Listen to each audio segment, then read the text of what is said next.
Who gonna stop me, huh? What's up, radio waves, airwaves of Baltimore, Maryland, DMV area? This is Darrell Bennett, first debut launch show. Come back swinging up in here, up in here. I'm so glad to be a part of this. I'm glad to be here. First of all, let me say, I am a Baltimore native. I'm from Baltimore. My family's from Baltimore. Was raised there. That's where I, sort of cut my teeth. I learned, grew, traveled around the world, went to different places, but it's nothing like being back home, back at the place where it started. This show is a hub for inspiration and empowerment around legal questions, criminal justice issues. Today is the launch show. I want to walk you through who I am and what we're doing. I want to set intention. I think that's key, that we set intention. What are we doing? This isn't just another show. There's a number of things that you could be doing. There's a bunch of shows out there. There's a bunch of content. What are we doing here? My goal, and I want to start from the very beginning by making this very clear. My goal is to inform and educate Black and Hispanic communities around the criminal penal system, around legal questions. There is so much inequity. There's so much we don't know. And notice we started the show with, who gonna stop me, huh? Who gonna stop me? We have come to the place in 2020 where we have to recognize that the solution isn't gonna come from other people. This is our moment in our time to recognize that we have to take it by force. Frederick Douglass said that power never concedes anything without a demand. And so while we wait for the election, and while we might have hope for some external circumstance that will change our internal condition as a people, I am convinced that the solution will come from within us, because those who are closest to the problem are also closest to the solution. So come back swinging, answering your legal questions is centered around informing and educating Hispanic and Black communities around all of the issues that are concerning us. A little bit about myself. Like I told you, I'm from Baltimore, Maryland. I know my mother's listening. I got a text, my aunt is listening out in Baltimore. I won't say names just to keep people's privacy there. My father's listening. He's a Bennett. My uncle's listening. I have family in Baltimore. So I want to start by saying that my heart is for the people. My heart is for the people.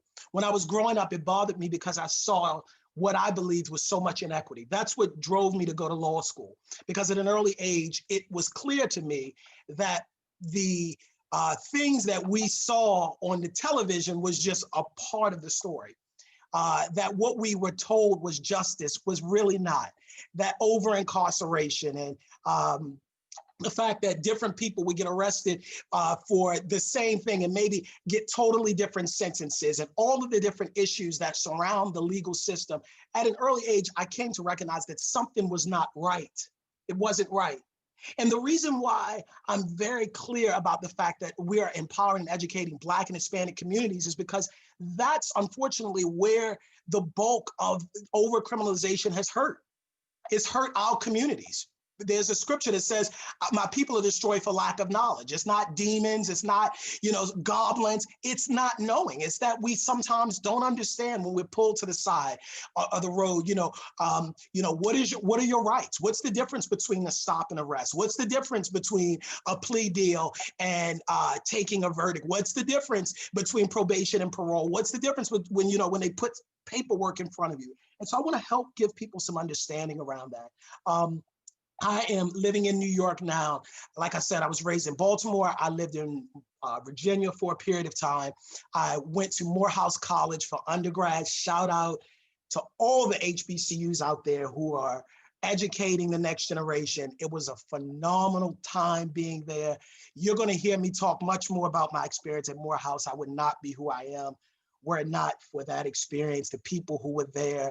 It's the alma mater of Dr. King and Julian Bond and Andrew Young and people, David Satcher, who've just shaped the nation and have shaken the world, really.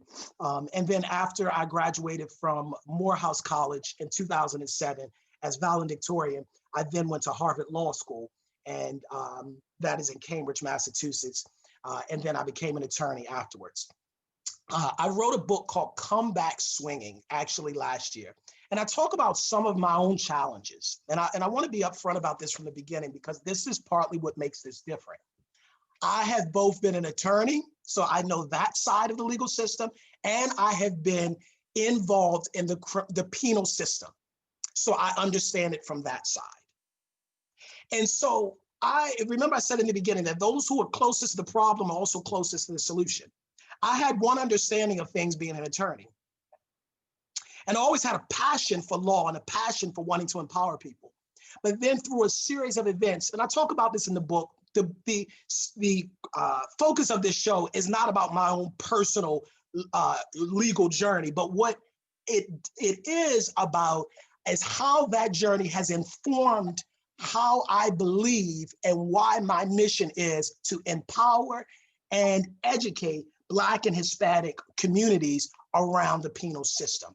So when I'm talking to you and answering these questions, I'm not just coming to you from a theoretical, abstract, something that I learned in school. I have that as well, but I'm also coming to you from what I've learned practically, from my own life experience, from also working with advocacy organizations. We have programs that since my own release that I've been working with for the past couple years with organizations throughout this the country that are helping people who either have criminal records or have had some sort of arrest record, or perhaps they haven't been arrested at all, but they're just in communities that are over criminalized. And we've created programs. We did a documentary. I encourage you to check it out on my YouTube channel, Darrell Bennett YouTube. You'll see a documentary we did called the Impact Documentary. It was a pilot program in New York where we taught a 3-month inspirational program for people who were recently released from prison, in some cases up 10, 20, 40 years of incarceration. And we did a powerful program that was actually funded by the Department of State, the Secretary of State here in New York.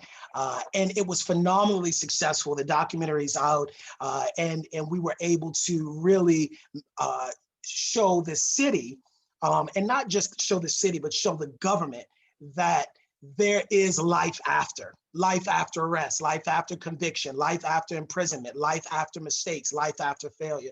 But we have to give people the resources to succeed, and we have to give people the tools to succeed. And part of what this show is because I recognize, right, we were doing a lot of helping people one by one with their issues, and people would come to me and say, Darrell, I have this issue. This happened to me, or mothers would come to me and say, my child is, in prison for this, or I have a niece that's just got arrested for this, or someone stopped me and I don't, police stopped me and I don't know what to do here. And I recognized we were working one by one, pulling bodies out of the river one by one. The problem was upstream. There was an institution throwing entire communities in. And so I got frustrated because I felt like our work was one by one. When I say our work, I mean stakeholders, people who are also share the vision of empowering, inspiring, and building people up. But the frustration was helping people. It was individual, but the problem was institutional. It was systematic. It was not just that people had made bad choices. It was not just that people had, taken a wrong turn. We were finding that the educational system, the system of healthcare, even even down to where a child was born, made a difference in the school to prison pipeline. There were systems, and there are systems in place that are ensnaring entire groups of people. And our goal here, it's not to just rail against it or rant against it or talk about it, but it is to actually begin to bring awareness against the systematic institutional injustices and how we can make a difference. So why now? Come back swinging, answering your legal questions. Why now? I would say there's no more important time. Of course, there's the historical factors that have always affected Black and Hispanic communities. The historical factors of over-incarceration, the historical factors of not having access to equal access to education and equal access to fair and competent representation. The historical factors of slavery and Jim Crow and redlining and all of the different policies that were put in place to keep people at a certain place. Those are the historical trends. But it's also concerning because on top of that, we now have this sort of element that 2020 has brought. COVID, which has completely revolutionized every system in America and in the world. I'm now getting calls about people who are being sentenced to life in prison, and they're never even stepping foot in a courtroom because now everything's being done virtually. So if you thought people were being railroaded before COVID, now we're being told in certain institutions across the country in prisons, lawyers are not able to speak to their clients because they're not being allowed into prisons because of social distancing measures. We're being told now that certain cases are being expedited and there's not been due process. There's a constitutional crisis. So you got COVID, you got a constitutional crisis that perhaps we're heading squarely up against. The presidential election of next week, unfortunately, I don't think Tuesday will be the end of it. We are seeing the beginning of state, local, and federal systems coming really in collision with one another. A full-blown potential constitutional crisis. And then the third and the last thing is the fact that there is an enhanced and increased police brutality that is unfortunately and disturbingly advocated by the power structure that's in place. There's always been police brutality. And the fact that it's increased is not a new thing, but the fact that we have people who are in positions of power who have advocated it. So what I'm really trying to say is we don't have the luxury of not knowing our rights. We don't have the luxury of going along and just saying, well, maybe I won't know, but if I fall into the issue, I'll figure it out. If I told you how many mothers there are that reach out to me who have children who are dealing with this legal system and they have no clue of what to do. So who is this for? This is for people who are either one, facing issues in the legal system, or they know someone who's facing issues in the legal system. And we're going to be bringing on guests. I'm going to be bringing on people that are not talking heads, but that are actual stakeholders in what's going on. One of the first people I'm bringing on is one of my folks that I know who's a prosecutor. And he's going to talk to us about what goes into prosecutorial charging decisions, how he makes decisions to charge and not to charge, because it's important that our people understand what's taking place. I'm going to have another one of my buddies on, Alan Dwayne. He's legal advisor to Bobby Shmurda, Kodak Black, a lot of the big hip hop artists that you know of. And I'm going to have him on talking about how hip hop music has been used to ensnare our people. We're going to be talking about social media and how that's being used, and it's been bringing down entire blocks and neighborhoods. We now have indictments, 100-man, 200-man indictments, where they are bringing people into prison in droves based off of what they posted on social media. I'm going to bring another one of my folks on that I know. He just works with me, and we're doing advocacy work throughout places here in New York, both in Rikers as well as some of the other locations upstate. And we're going to talk about the ways that people who are in prison are using, one, the time to better themselves, so you can pass those resources on to the people you know, but also there are ways in which you can get your sentence reduced. And I want people to understand this. So how can you get in touch with me? How can you engage me? We're going to be on the fifth Saturday of every, I was going to say the fifth Saturday of every Saturday. So right now, every fifth Saturday of the month. So every fifth Saturday, excuse me, where there are 5 Saturdays. So the next time will be next January, January 2021. The reason we have this show, and I have to say this, and I should have started with this, is because of my childhood pastor, my Bishop Johnson, Bishop Darrell F. Johnson. He's the reason why I even had this platform to do this. I grew up under his ministry in Baltimore, Maryland, and he's been a powerful influence in my life. And we've been working on some things together recently that's going to come to fruition. And he has a long radio spot, and he allowed me this opportunity, which is going to be this slot, 11 to 11:30, the fifth Saturdays, where there are fifth Saturdays, where I have the opportunity to be able to share. And I want you to understand this because this is important, that we see the way Bishop Johnson gave me this platform. This is how we make a difference with our people. Notice I started with the beginning with the song, Who Gonna Stop Me, Huh? They can't stop us when we're united. They can't stop us when we understand who we are. They can't stop us when we work in our gifts and we pass it on to the next generation. Just like Bishop Johnson, he called me and he said, look, I know you have something that I don't have for this season and for this moment.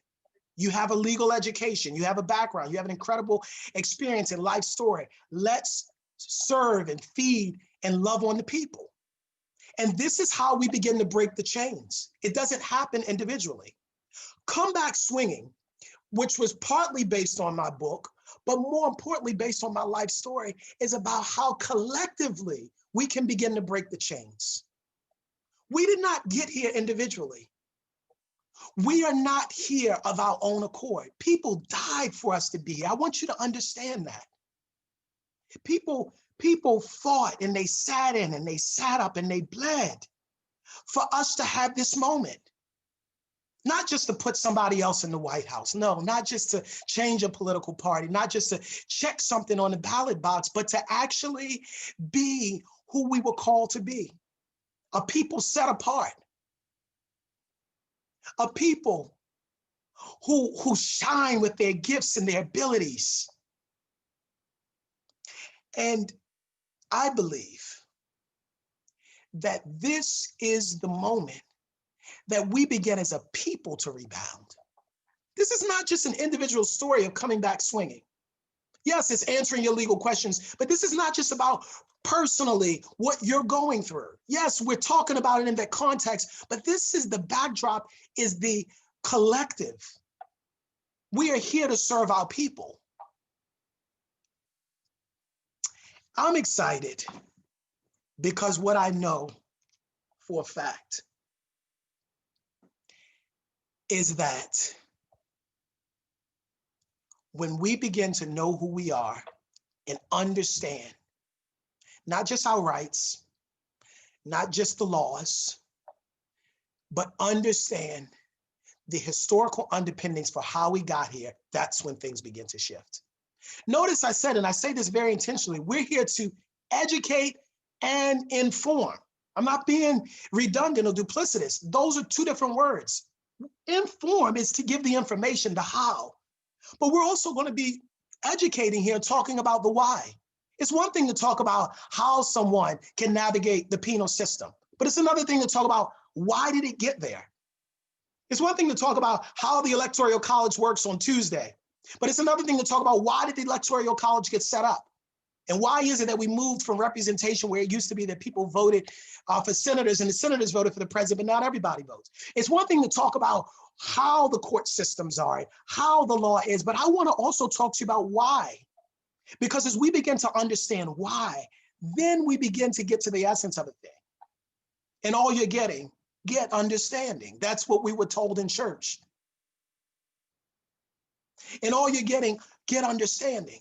And so what I bring with my legal background, what I bring with my personal experience, what I bring with the connections that we're going to have people on with folks who are, also in this game and who are, on all sides of this and stakeholders, is that we are bringing to bear an understanding of not just why things, how things are, but why they are the way they are and how we can begin to make a shift. That leads me to how I want to end this show. What is my ask? My ask is that you share this, you promote this. Not for me, I'm not getting paid for this. This is a passion thing. I want you to share this and I want you to promote this because the more people that know and understand their rights, that understand what's going on in this country and that understand how we can begin to make a shift, that's how we begin to bring up this generation. And that's how we begin to make a shift in this narrative. My goal, January, and I'll make sure that I should have already had this up. It'll be the 5th Saturday in January. So that is going to be January the 5th Saturday, the 30th at 11 a.m. You're going to meet me back here. I want you to bring somebody. I want you to bring somebody. And I want you in the meantime to engage with me by email me questions. What questions do you have? This is going to be a call-in show. Not everybody that calls in, we won't necessarily be able to take this. It's only 30 minutes. But I want you to email me your questions. What questions do you have? That's going to help us, one, to understand where the need is. And also it's going to help us to understand how we can best create a show that is an interactive, engaging, and that is responsive to where we are now. So I need your help. I need you to share this. I need you to like it. I need you to promote it. I need you, when you're hearing between now and January 30th of people that have legal issues or people that you know are having problems or trying to figure out, anything involving the penal system from the very beginning of a stop. It doesn't have to be arrest, from a stop all the way through to an appeal. Even if it's not gotten to a stop, understanding preventively things that they can do to shore themselves up. If you know people like that, and I'm sure all of us do, I want you to bring them on. This is important. This is important. We will not allow the continuation and the perpetuation of the destruction of our people. And I want to be very clear and I want to be very intentional about this. I played the song at the very beginning, Who Gonna Stop Me, Huh? The very first line, and it's the only reason I chose that song, the very first line, this is something like the Holocaust. Millions of our people lost. It was said 10 years ago, but it is so true. This is serious. This is something like a Holocaust. Do you understand that what we are looking at, Michael Eric Dyson called it the pornography of Black death? Think about that. Where it has become glorified and normalized, where now you turn on the television and you hear someone getting shot 2, 3, 4 times in the back. You don't even flinch because it's so normal now. And that's somebody's child. And that's somebody's father. And that's somebody's uncle. And then 10 years later, when you see someone who's 17 years old and they're standing in a courtroom in handcuffs, and it's easy for you to judge, say, oh, they did this horrible thing. And then you hear their story. And then you hear that their parent was never in their lives. Why? Because they were away for 20 years. You see that this now becomes cyclical. And what started as the statistic has become a storyline and a narrative. And this is the beginning of us shifting it. This is the beginning. Our people are not forsaken.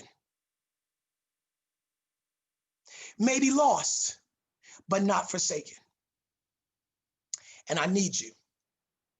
I need you to share this, to promote this, to let people know, because in 2021, first show, January 30th, we are bringing and taking the country by storm.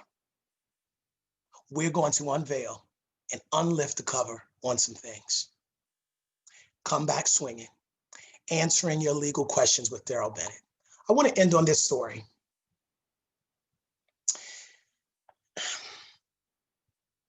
I remember the hardest time for me was 3 years after I graduated from law school, actually 5. I talk about this in my book. I was in prison. I graduated from law school like 5 years before then, at the top of my class.